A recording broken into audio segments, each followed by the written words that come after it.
Please subscribe and don't forget to press the bell icon to get notified whenever we upload a new video. Moving on to a CNBC TV18 special story. Last week, the Lok Sabha passed the Fugitive Economic Offenders Bill.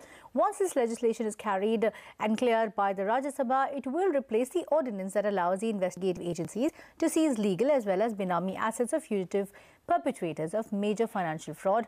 As we await the Rajya Sabha nod to this law, Utkarsh Adveri joins in now with some data on the assets seized so far in key economic offences by the likes of Vijay Mallya and Nirav Modi. Utkarsh, take us through those numbers and how likely is it that this bill is likely to be effective?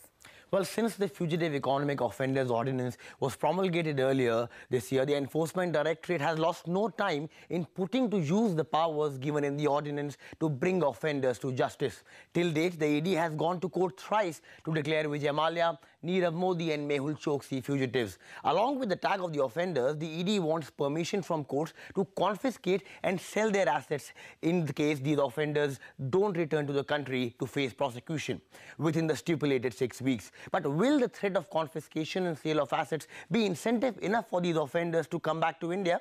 The numbers bear out a different story, which is not very encouraging. Except in the case of Vijay Mallya, the amounts that ED has been able to recover via attachments has not been really high.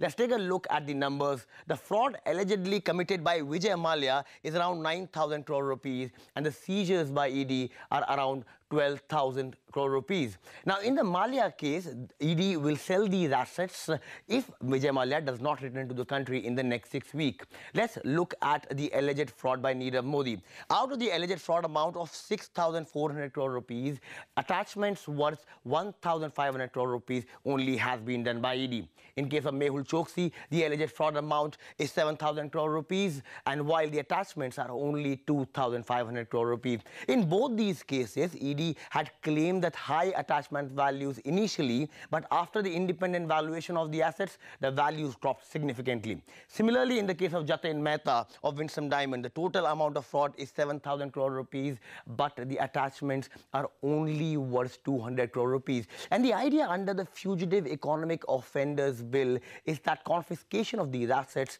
before conviction will force these offenders to come back to India to face trial. But with the amounts due for confiscation being a very small percentage of the alleged fraud, will it be a stick enough to force these guys to come back and face trial?